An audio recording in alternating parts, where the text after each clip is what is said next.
Swastiastu.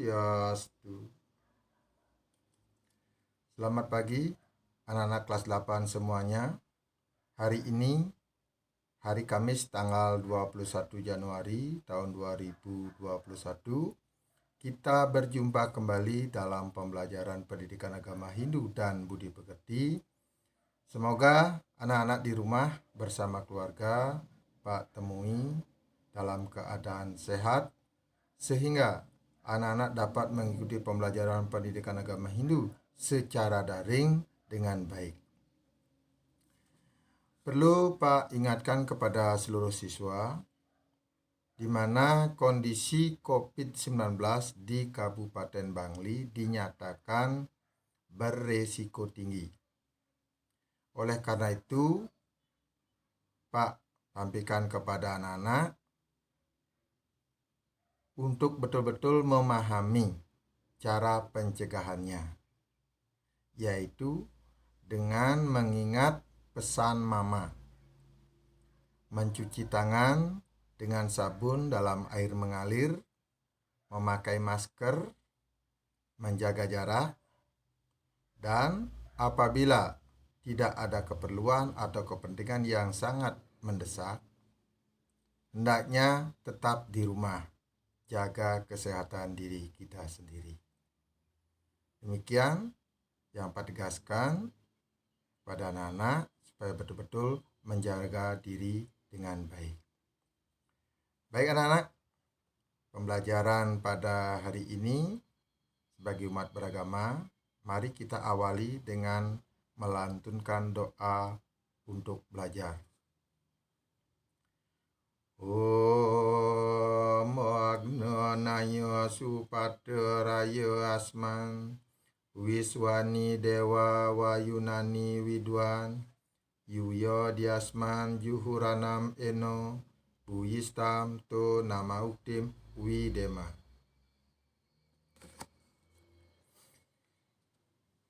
Materi yang kita bahas pada hari ini masih tetap materi yang dulu, yaitu unsur-unsur Pancamahabhuta sebagai pembentuk alam semesta. Namun indikator pencapaian yang harus anak-anak kuasai yaitu memahami cerita-cerita terkait unsur-unsur pembentuk alam semesta. Yang kedua, menjelaskan upaya-upaya penyelarasan atau menyelaraskan Buana Agung dan Buana Ageng. Jadi setelah anak-anak selesai mempelajari materi ini, diharapkan nantinya dapat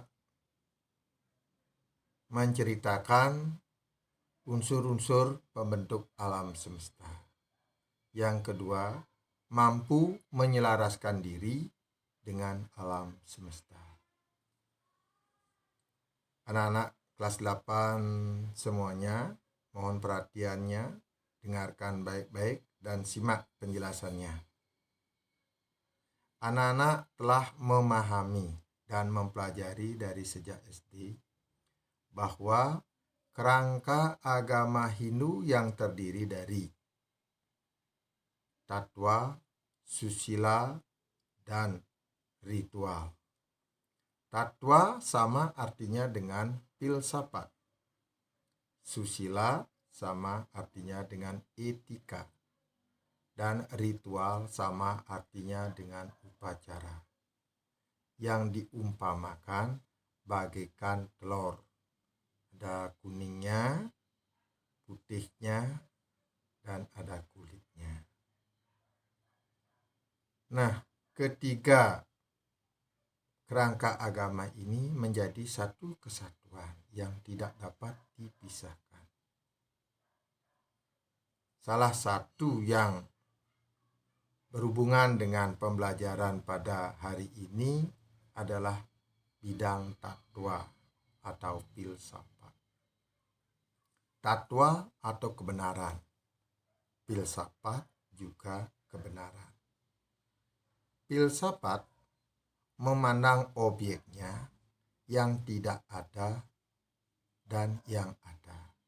Artinya, filsafat mencari kebenaran yang tidak ada maupun yang ada, termasuk penciptaan alam semesta. Filsafat dalam ajaran agama Hindu dikenal dengan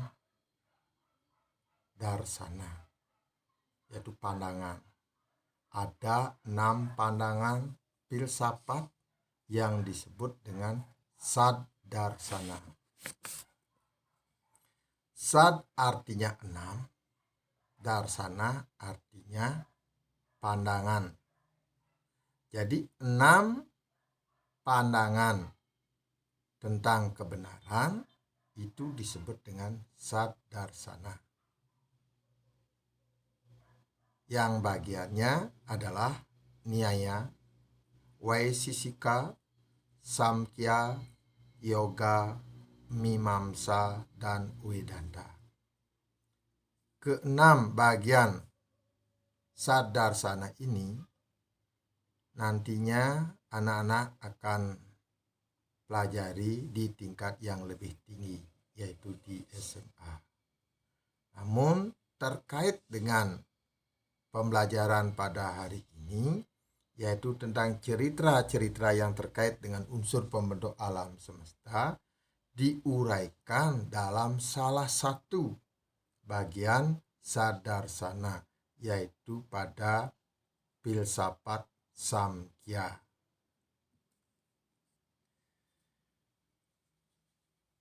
Jadi para tokoh penganut aliran Samkhya ini menguraikan tentang bagaimana penciptaan alam semesta, di mana alam semesta dijelaskan terbentuk dari unsur-unsur yang sangat halus, yaitu panca tanmatra, kemudian berevolusi menjadi panca mahabhuta. Namun yang menjadi unsur yang paling utama adalah Sang Yang Widi atau Brahman yang sifatnya abadi. Menurut penganut aliran Samkhya, pandangan ini disebut dengan teori Samkhya Vedanta. Sekali lagi Pak sampaikan bahwa menurut penganut Samkhya, di mana teorinya yang disebut dengan Samkhya Vedanta menyatakan bahwa alam semesta ini tercipta dari unsur yang sangat halus, yaitu panca tanmatra, kemudian berevolusi menjadi panca mahabhuta. Namun yang menjadi unsur utamanya adalah Sang Yang Widi atau Brahman yang bersifat abadi.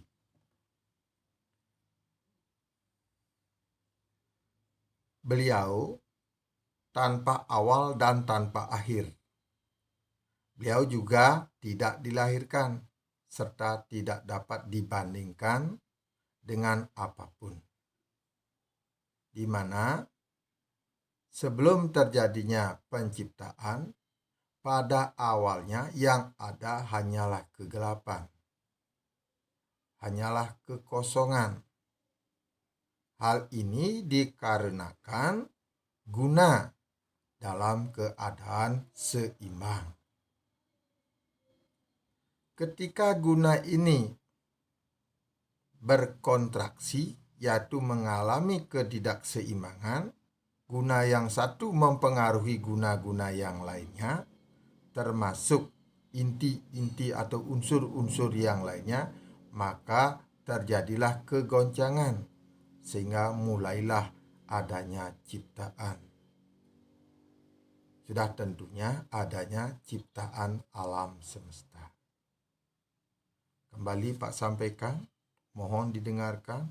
Menurut teori Samkhya Vedanta, di mana pada awal penciptanya yang ada hanyalah kekosongan, sebab guna pada saat itu dalam keadaan seimbang, tidak ada yang mempengaruhi. ketika guna itu berkontraksi, yaitu mengalami ketidakseimbangan, mempengaruhi unsur-unsur yang lainnya, maka mulailah terjadinya suatu penciptaan yang tentunya adalah alam semesta. Kemudian dalam Purana-Purana yang ada menguraikan tentang penciptaan alam semesta dengan teorinya yang disebut dengan teori Purana, menguraikan bahwa Brahman atau Sang Hyang Widi yang bangkit dari telur kosmos. Dan telur kosmos ini pun merupakan ciptaan dari Sang Hyang Widi, dalam artian lahir dari dirinya sendiri, yang disebut dengan Hiranyagarbha, di mana beliau menciptakan seluruh isi alam termasuk Panca Mahabhuta. Hiranyagarbha artinya rahim emas atau telur emas. Kemudian Sang Hyang Widi menciptakan telur kosmos yang kemudian berkembang dan mencakup 7 dunia, bumi, dan 7 benua.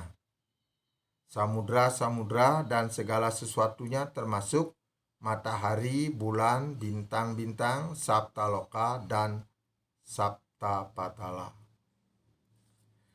Nah, berdasarkan atas kedua teori yang dikemukakan oleh teori Samkhya Vedanta maupun teori Purana, itu menyatakan bahwa unsur pembentuk alam semesta yang paling kasar atau nyata adalah Panca Mahabhuta. Jadi kelima unsur kasar inilah yang menyebabkan kita dapat melihat bentuk alam semesta seperti sekarang ini. Nah, demikian anak-anak tentang teori penciptaan alam semesta itu diuraikan di dalam filsafat Samkhya maupun dalam Purana-Purana yang ada.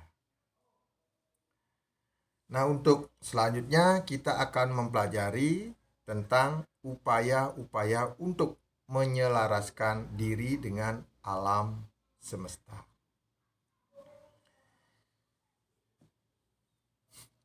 Buana Agung dan Buana Alit atau alam semesta dengan manusia sesungguhnya memiliki kesamaan unsur pembentuknya, yaitu Panca Mahabhuta.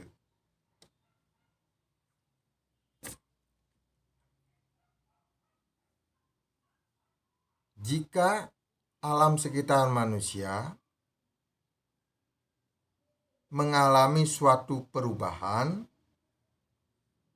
maka manusia harus mengalami perubahan sehingga dapat menyelaraskan diri.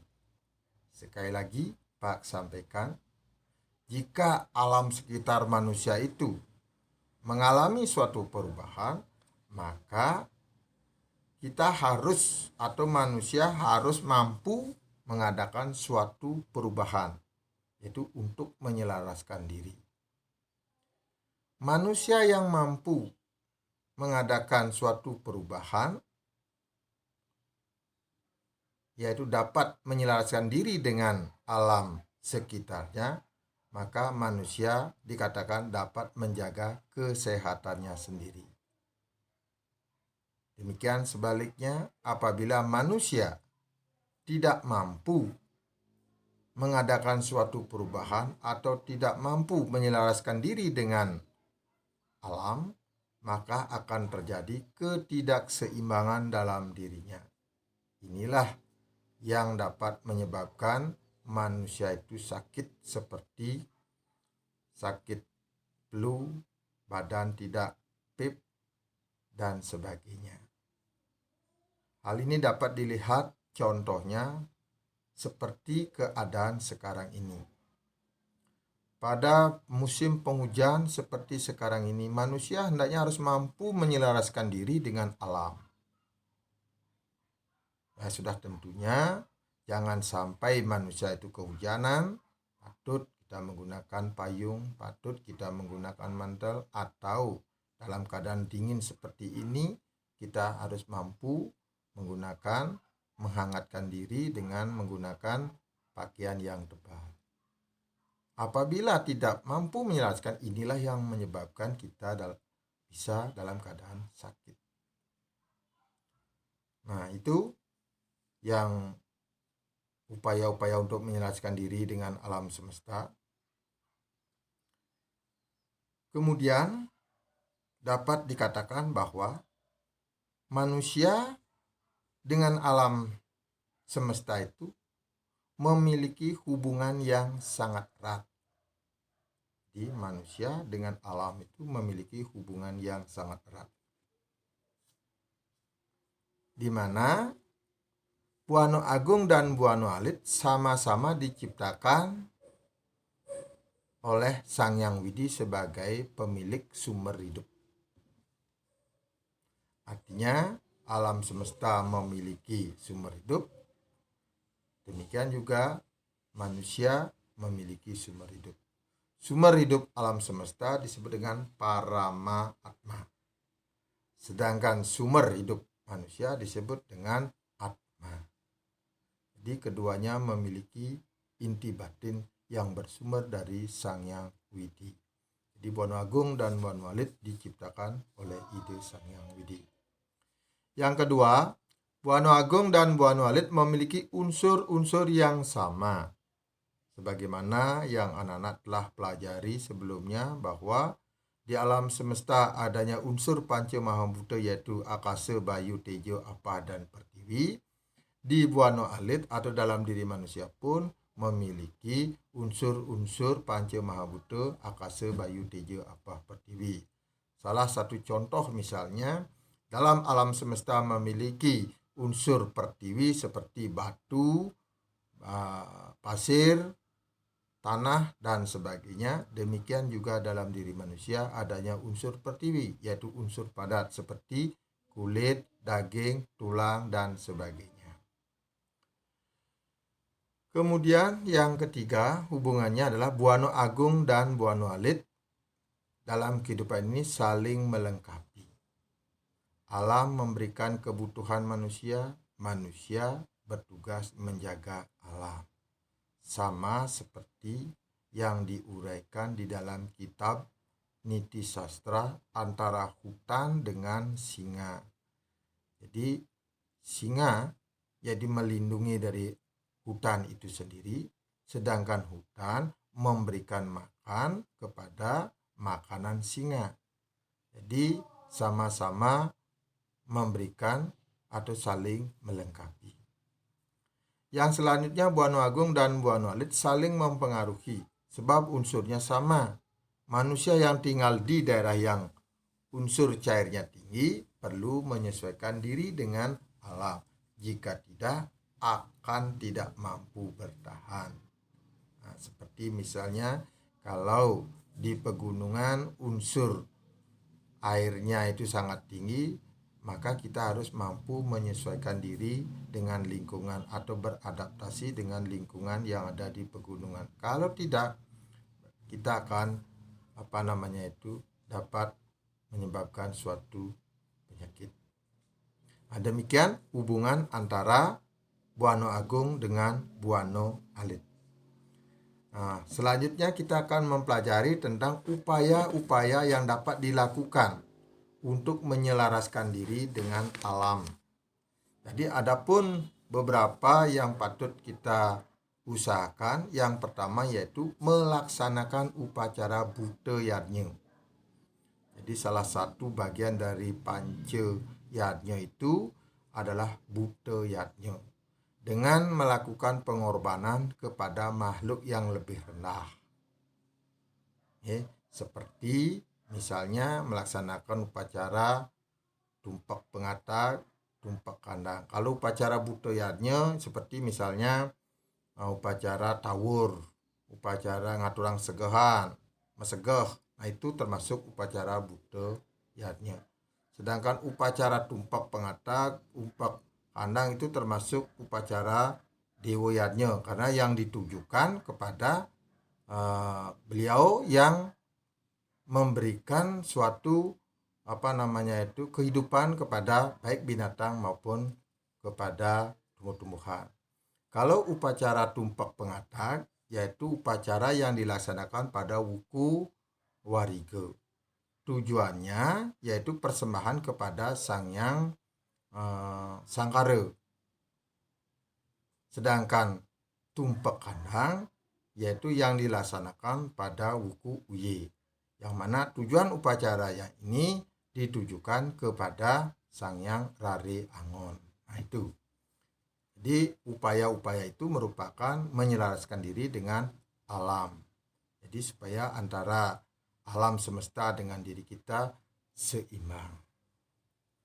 Yang kedua, yaitu mengadakan pelestarian alam. Jadi mengadakan pelestarian alam seperti misalnya menjaga hutan. Jangan sampai hutan itu gundul, hendaknya kita tanam kembali pohon-pohonan yang disebut dengan reboisasi. Jadi yang kedua, tidak mencemari air.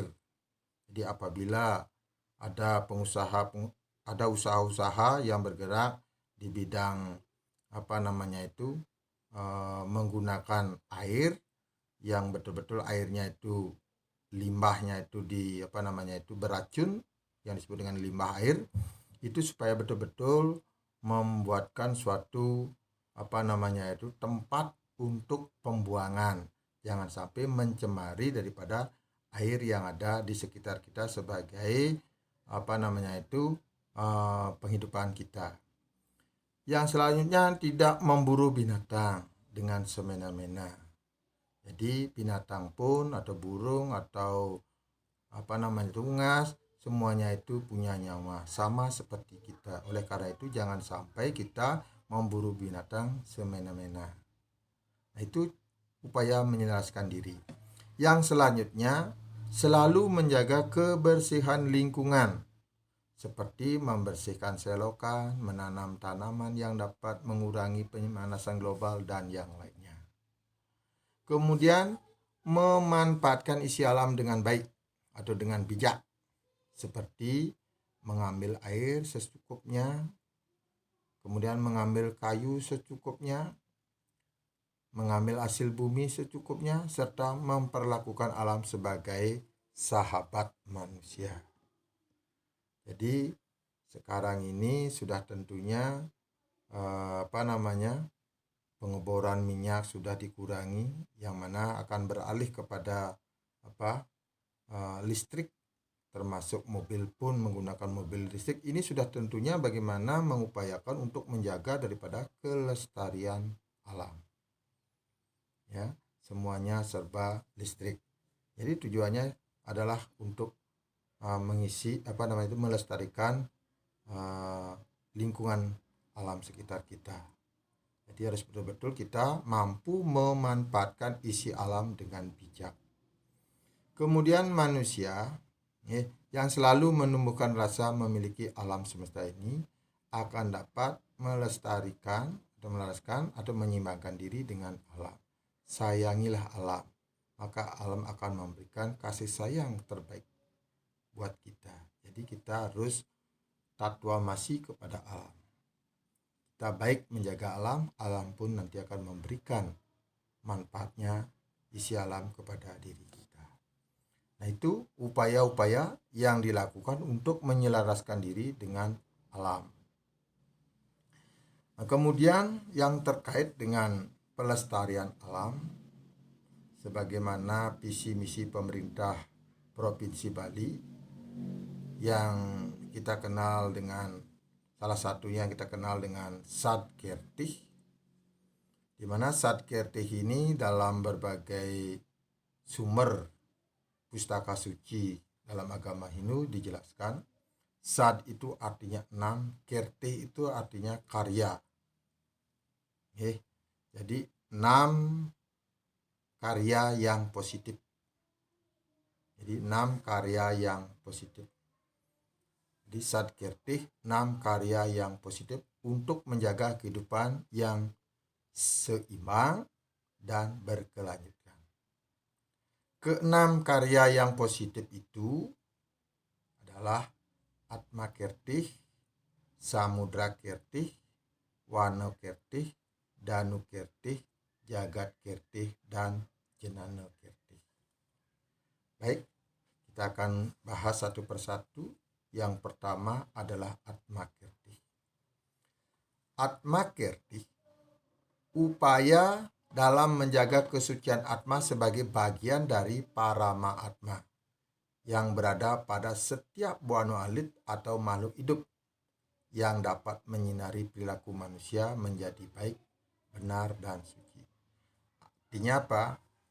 Jadi Parama Atma yang ada pada setiap buana alit, artinya pada setiap manusia itu perlu diberikan perilaku suatu bimbingan agar menjadi manusia yang baik, agar menjadi manusia yang berperilaku benar.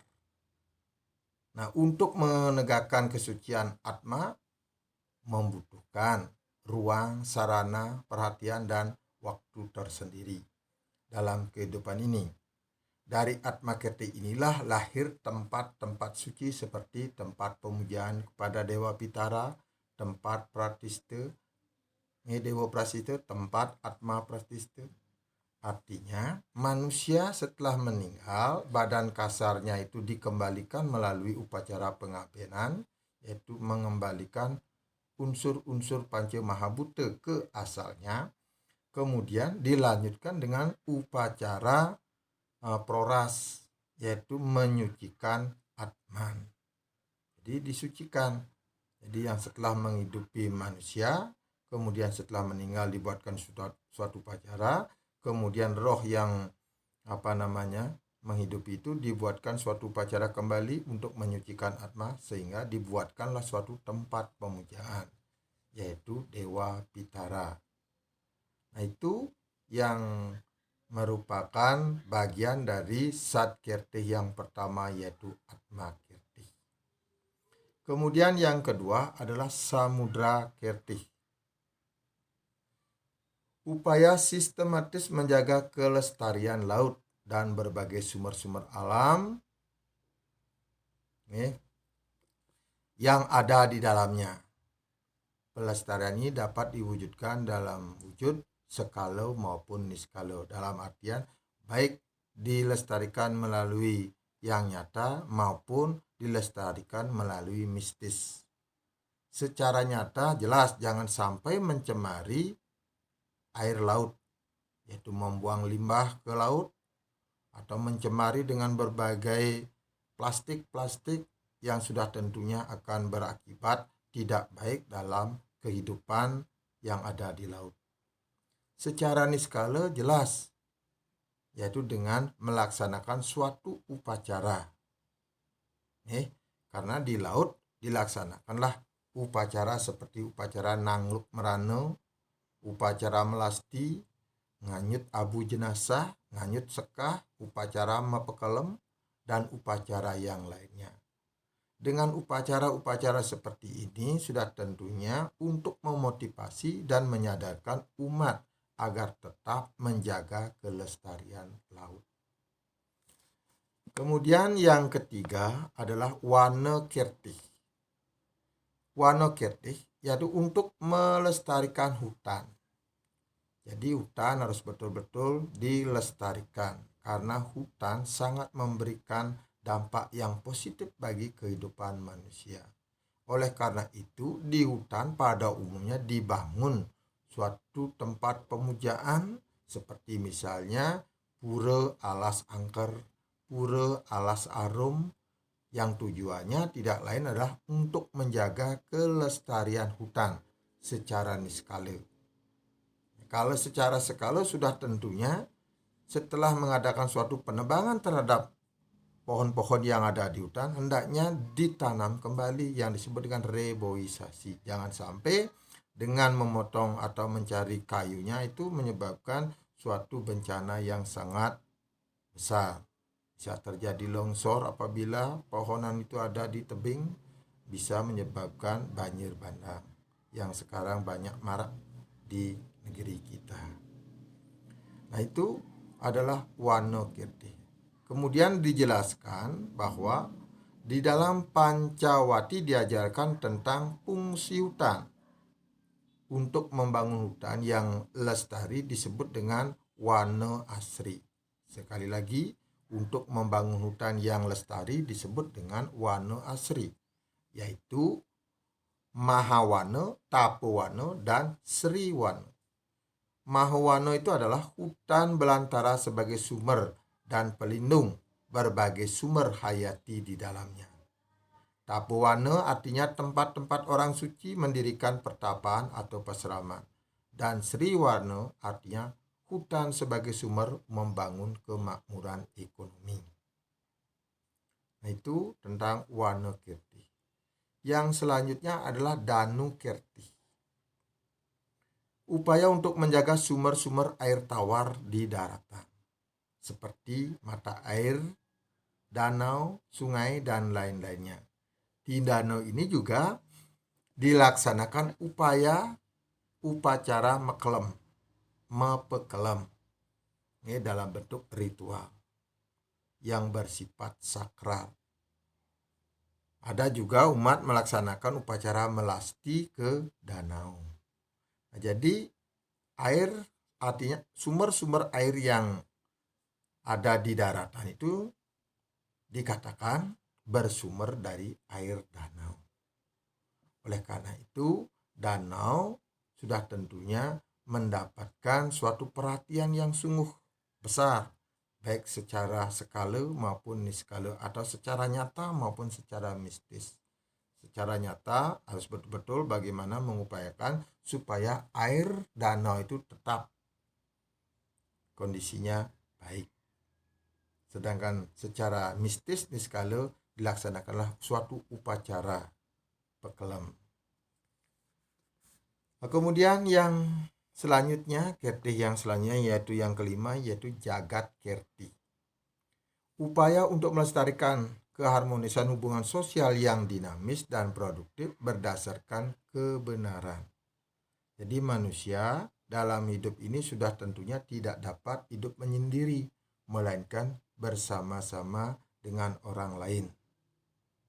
Oleh karena itu, hubungan antara manusia yang satu dengan yang lainnya harus tetap terjaga keharmonisannya dalam wadah kehidupan bersama yang diwujudkan kebenaran membangun keharmonisan sosial yang dinamis dalam masyarakat ini yang disebut dengan desa pekraman. Jadi dalam desa pekraman bagaimana mengupayakan jangan sampai di antara manusia yang satu atau kelompok yang satu tidak terjadi ketersinggungan yang menyebabkan suatu kerenggangan kehidupan kita. Nah, dalam hubungannya dengan Jagat Kirti ini, bagaimana mengupayakan agar terjadi hubungan yang baik antara manusia dengan Tuhan, manusia dengan manusia, manusia maupun manusia dengan lingkungan. Ketiga hubungan ini yang disebut dengan Trihita Karana. Tri artinya tiga, hita artinya hubungan, karena artinya penyebab. Trihita Karana artinya tiga yang menyebabkan hubungan kita harmonis, yaitu pariyangan, hubungan manusia dengan Tuhan, pawongan, hubungan manusia dengan manusia, dan palemahan, hubungan manusia dengan alam lingkungan sekitar. Yang terakhir adalah Jana Kirti. Jana Kirti, jadi mengupayakan kualitas manusia individu yang ideal. Manusia sebagai individu ideal akan dapat mengembangkan dalam wadah lingkungan alam dan lingkungan sosial yang kondusif. Artinya, manusia sebagai makhluk individu diberikan suatu hak untuk mengembangkan diri agar menjadi individu yang betul-betul berguna bagi nusa dan bangsa. Diberikan kesempatan untuk mengembangkan diri menjadi individu yang ideal di dalam kehidupan bermasyarakat. Nah, demikianlah pembelajaran pada hari ini, yaitu cerita-cerita yang terkait dengan unsur pembentuk alam semesta dan upaya-upaya dalam menyelaraskan diri dengan alam sekitar. sekitarnya. Apabila dalam proses pembelajaran ini masih ada yang kurang, silakan anak-anak ulang kembali tayangan video ini, dan juga hendaknya harus anak-anak membaca kembali buku-buku yang terkait dengan pembelajaran ini. Nah, sebelum Pak akhiri, silakan nanti anak-anak buka Google Classroom-nya untuk wajib anak kerjakan, yaitu soal-soal yang patut anak kerjakan, dan juga link untuk penilaian setiap pertemuan yang Pak share melalui WA. Nah, demikian yang bisa Pak sampaikan pembelajaran pada hari ini. Mudah-mudahan anak mampu menyimak. Baik, pembelajaran ini kita akhiri dengan doa penutup belajar. Om Dewa Suksma Paramo Acintya Yenama Swaha Sarwa Karya Prasidantam. Om Santi Santi Santi. Om